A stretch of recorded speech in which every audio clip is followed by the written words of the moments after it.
Merhaba değerli izleyicilerim. Kanalıma hoş geldiniz. Sizlerle buluşmaktan çok mutluyum.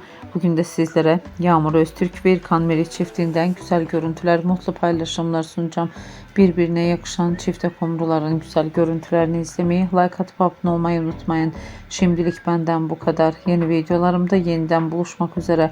Hoşça kalın, sağlıcakla kalın arkadaşlar.